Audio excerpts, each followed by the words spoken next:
Bienvenue dans ce nouveau numéro d'Envie de lecture. Nous allons parler de justice avec un invité exceptionnel qui est Philippe Bilger. Bonjour. Bonjour. Nathalie Wolf, vous êtes dans votre domaine. On va parler de justice, voilà, on va parler de jurés, et on va parler d'un roman qui est publié en poche aux éditions La Joanie qui s'appelle 72 heures.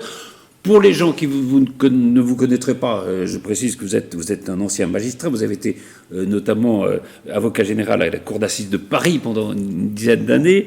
Et puis vous êtes un observateur éclairé et souvent acéré de l'actualité. Vous parlez de justice, vous parlez aussi de politique. On parlera avec vous aussi de l'actualité judiciaire et puis de politique. Mais on va d'abord parler de ce roman 72 heures qui paraît donc en poche. Vous avez écrit beaucoup d'essais sur la justice, sur la politique. Qu'est-ce qui vous a poussé à passer au roman ? Eh bien, d'abord, une ambition démesurée. Quand j'étais jeune, j'avais des ambitions très modestes. Je ne rêvais que d'être Marcel Proust. Et vous voyez... Marcel Proust ou rien. Voilà, absolument. Et naturellement, vous avez bien voulu le dire, j'ai écrit un certain nombre d'essais, même un livre sur Brasillac, mais je n'avais pas assez d'imagination pour me lancer dans ce que j'appelle l'allégresse romanesque. Et heureusement, j'ai pensé un jour à ce sujet qui avait la structure de la cour d'assises, donc qui n'exigeait pas forcément une inventivité folle. Et j'ai essayé de restituer l'atmosphère très singulière d'une cour d'assises avec les fraternités étranges, l'horreur domestiquée, la fascination. Voilà comment ce roman est arrivé. Et je rêverais qu'il ne soit pas le dernier, mais bon, on ne sait jamais. Mais est-ce que, justement, quand on passe au roman, puisque vous avez fait beaucoup d'essais, au niveau du style, est-ce que ça change quelque chose ? Parce qu'il est très bien écrit, le livre. Est-ce que vous avez fait particulièrement attention au style Non, j'ose le dire parce que c'est sans doute la facilité que je me suis donnée, puisque je fais parler l'accusé à la première personne. Et sans me comparer à d'illustres devanciers, il est évident que j'ai mis beaucoup de moi-même dans l'accusé, et donc je reconnais bien volontiers que je n'ai pas adapté le style à tous les personnages qui venaient, même si par moments j'ai tenté de le faire. Oui, alors c'est un roman qui s'appelle 72 heures. Et 72 heures, eh bien, ce sont les 3 jours pendant lesquels cette cour d'assises qui siège, elle va juger Frédéric Loriot, qui est accusé d'avoir poussé dans le vide et tué sa maîtresse. Alors, on va revenir au titre. 3 jours, c'est court. Et 72 heures, eh bien, c'est long. Alors, est-ce que vous avez choisi justement ce titre pour montrer cette différence entre les 3 jours d'un procès que les gens qui lisent, écoutent les comptes rendus judiciaires comme ça de loin, voient ce temps long, et d'un autre côté, 72 heures, eh bien, c'est pour l'accusé et pour ceux qui vont le juger, ce sont 3 jours et 3 nuits qui sont absolument obsédantes. Sûrement, mais ces 3 jours et 3 nuits, j'ose le dire, obsédantes pour tout le monde. Alors, bien sûr, je ne mettrai pas sur le même plan l'angoisse parfois de l'avocat général ou celle du président ou de la présidente, mais on ne peut pas demeurer indifférent au climat très particulier d'une cour d'assises et qui traite légèrement ce climat particulier doit faire autre chose dans sa vie judiciaire. Il n'est pas concevable de faire une hiérarchie en cour d'assises entre les affaires prétendument très graves et celles qui seraient anonymes.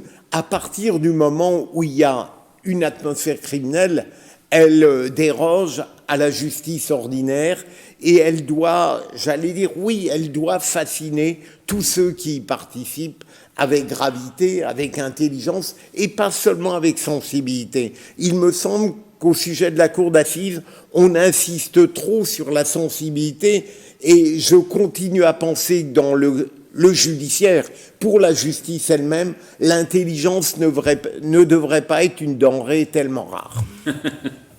Alors, en un peu comme dans les procès maintenant, dans le récit de la vie de l'accusé et de la victime. Donc c'est un couple à la mode. Lui, Frédéric Loriot, travaille dans l'événementiel et elle, Marie, elle est dans l'édition. Et il quitte sa femme pour elle. Alors je vous cite, avec Marie, ce qui m'est tombé dessus comme la foudre, c'est l'envie de vivre avec elle. Elle va l'entraîner dans des mondes qu'il n'aime pas tellement, le sexe, la drogue, la vie facile, mais au fond il accepte, il est fou d'elle. Et comme souvent dans un couple, il y a un déséquilibre. Et le fait bien qu'elle ne veuille pas se marier avec lui le rend dingue, en tout cas l'affaiblit. Alors on peut dire que lui tient plus à elle qu'elle ne tient à lui, et il lui fait un certain nombre de scènes, c'est ça ? Jaloux, oui. Il est jaloux. Oui, on peut le dire, c'est un caractériel, au fond, pardon, je ne vais pas améliorer mon image, mais j'ai toujours aimé analyser la passion amoureuse, partant du principe que, paradoxalement, une passion pouvait durer, et que donc, dans la mesure où elle mène au paroxysme, elle est très intéressante à analyser.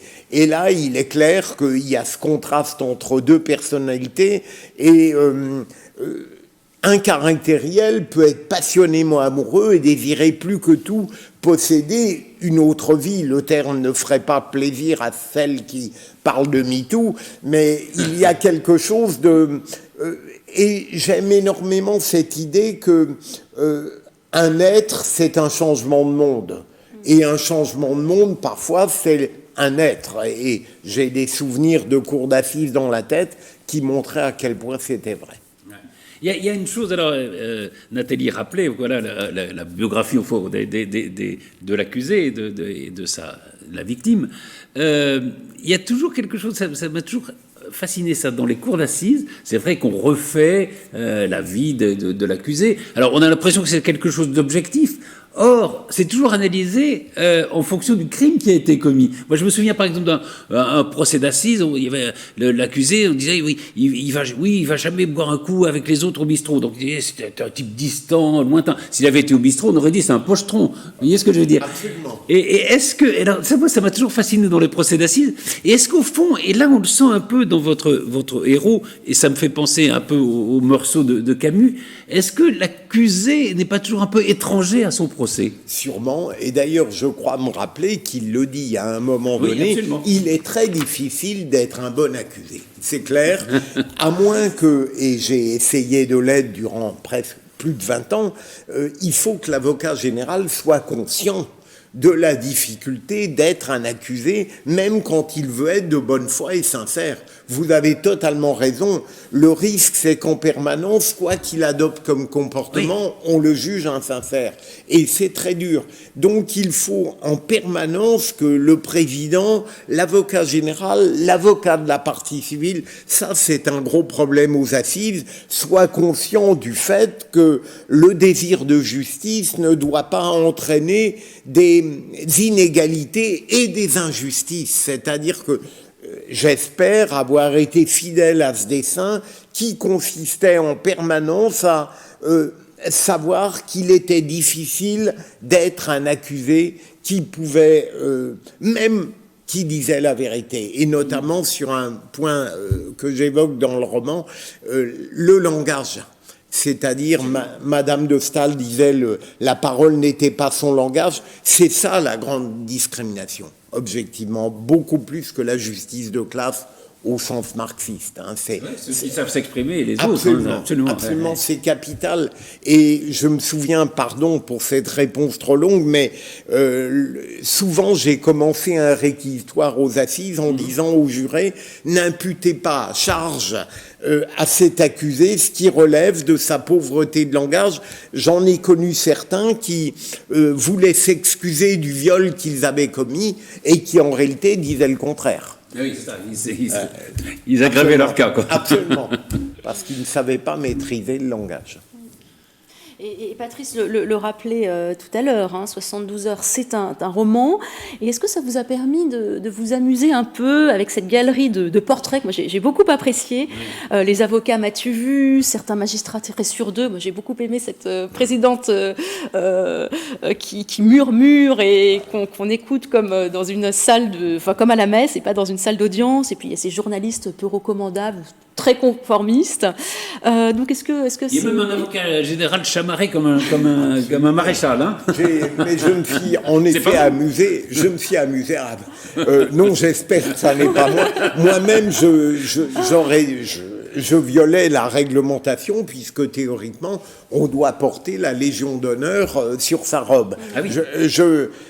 J'aurais trouvé ça presque un peu provocateur d'espérer convaincre sur la distinction plutôt que sur l'argumentation. Mais en effet, je ne jouerais pas à l'hypocrite, j'avais des modèles dans la tête, le centriste, j'avais des hommes politiques dans la tête, j'avais un magistrat dans la tête, j'avais des journalistes. Alors ils sont pas... parfois, ils constituent une petite synthèse, quoi, objectivement. Mais j'ai voulu montrer parfois le risque de caricature qui existe dans la cour d'assises, et donc je me suis amusé à faire des portraits parfois à charge. Et certains s'en sont reconnus peut-être, ne vous en veulent pas trop à la sortie du livre, vous savez pas. Ça ne me gêne pas. Probablement. Alors la seule question que vous ne posez pas, puisque quand vous êtes passé au roman dans cette histoire, c'est la fin, puisque la dramaturgie d'une cour d'assises, c'est en effet le verdict. Donc il y a le suspense, il est à la fin. Alors il y a en effet l'importance des jurés dans ce roman et dans la justice criminelle, même si dans certains procès, maintenant, on va s'en passer. Qu'est-ce que vous en pensez d'ailleurs de ça ? Je trouve que c'est une catastrophe. Ah oui ? Je veux dire, c'est assez français. Quand on a une structure, une institution qui marche, j'allais dire à la perfection, ce serait trop dire, mais qui marche bien. La juridiction criminelle, grâce à la présence du peuple, était une réussite. Eh bien, on la change, on la dégrade. C'est hallucinant de voir ça dans tous les domaines. Vous dites on la dégrade, ça dégrade la justice. Absolument. On considère... Tout ça est venu de l'emprise des avocats sur la cour d'assises, et on a considéré trop vite que dès qu'un grand avocat perdait un procès, c'était une erreur judiciaire. En ce qui me concerne, on abuse de la notion d'erreur judiciaire. On confond peut-être des interprétations discutables dans le cadre d'un procès avec la véritable erreur judiciaire qui consiste à poursuivre ou à condamner quelqu'un dont on sait qu'il n'est pas coupable parce qu'on a retrouvé le véritable auteur. Moi, je considère que longtemps, les citoyens, c'est un plus considérable en matière criminelle, et on a créé une procédure pour eux. C'est cela qu'il y a de fondamental. La cour d'assises a été créée pour eux avec l'oralité des débats.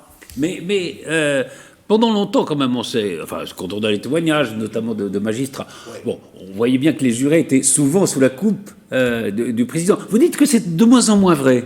Alors, probablement en province, sans qu'il y ait l'ombre d'une nuance péjorative, dans la mesure de province, en effet, dans la mesure où les représentants du parquet viennent de manière un peu conjoncturelle soutenir l'accusation. Il y a des présidents qui ont plus d'expérience, qui probablement ont une emprise trop forte et peut-être trop de condescendance sur les jeunes magistrats du parquet. Mais dans la structure parisienne, dans l'Île-de-France, je ne crois pas que ça ait changé. Ça n'existe plus. Mais sur les jurés ? Sur les jurés, vous savez, les jurés, aujourd'hui et depuis un certain temps, ne sont plus ces jurés qui étaient choisis par les maires, et le système a changé en 75, ils ont été pris sur les listes électorales, on ne leur ferait plus avaler n'importe quoi. Et donc, c'est le rôle de l'avocat général qui est rendu plus difficile, parce qu'au lieu de pouvoir espérer convaincre une globalité de jurés, en gros, peu ou prou accordés avec sa conception de la répression et de la société, on a des individualités qu'il faut convaincre tour à tour. Et donc, je considère que le jury criminel est une chose inestimable dans la hiérarchie la plus grave des transgressions. On va parler un tout petit peu de vous, en tant que magistrat. Vous avez commencé comme juge d'instruction. Voilà, absolument. Et puis ensuite, vous avez choisi le parquet. Pourquoi vous avez changé ? Alors d'abord, j'ai cherché à le dire tout à l'heure, je rêvais d'être écrivain, je déteste le droit. Mais vraiment, et ça n'est pas... C'est dit comme ça. Ah non, mais je déteste le droit et j'ai eu la chance d'avoir dans ma vie judiciaire 2 justices de luxe. La liberté d'expression qui est du byzantinisme intellectuel et plus de 20 ans aux assises où la culture générale, la culture littéraire pouvait se substituer au droit parce que en cours d'assises, on fait peu de droit. Très peu de droit. Il y a 3 notions que les jurés ont du mal à comprendre: intention homicide, complicité et tentative. Le reste, c'est de la culture générale.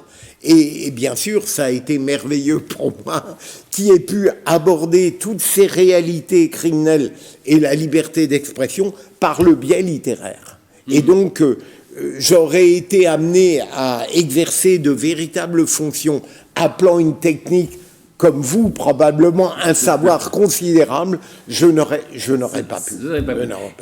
Et quand on est resté comme ça une dizaine d'années, comme avocat général à la cour d'assises, quelle vision on a de l'humanité? Est-ce qu'on n'a pas une vision? Alors, plus de 20 ans, donc. Plus de 20 ans, oui. Plus de 20 ans, non, mais plus de 20 ans. Alors, je crois que j'avais un tempérament, et j'ai un tempérament naturellement pessimiste, oui. Objectivement. Mais ça ne l'arrange pas. Voilà, donc peut-être que la cour d'assises a favorisé, au fond, ce développement. Mais en même temps, quand on est magistrat, pour être cohérent, on ne peut pas exercer ce métier si on ne croit pas un petit peu à la possibilité de rédemption. Comme disait Scott Fitzgerald, il faudrait au moins faire comme si c'était possible. Et donc, bizarrement, la réalité judiciaire a introduit dans mon être un peu d'optimisme. Je pense qu'il y a des accusés qui sont absolument pas rachetables. Parlons net, ils sont très, très rares. Mais la plupart... Eh bien, évidemment, je tentais de les regarder, de les appréhender comme si demain il y avait une possibilité de rédemption et que leur protestation, j'ai compris, à un cours d'assises, pouvait être perçue comme de la sincérité. Et alors justement, parmi les nombreux procès dans lesquels vous êtes intervenu, on pourrait citer bien sûr François Besse, le complice de Mesrine, Émile Louis, le gang des barbares. Est-ce qu'il y en a un qui vous a marqué plus que d'autres? Alors, les très grands...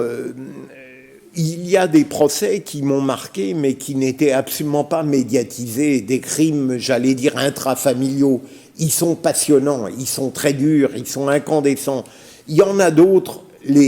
j'allais dire les procès ordinaires, si j'ose cet adjectif, aucun n'est indifférent, parlons net. Et puis, il y a une catégorie très rare de procès que vous avez un peu évoqué, où on ne fait pas un procès contre l'accusé, mais d'une certaine manière avec lui.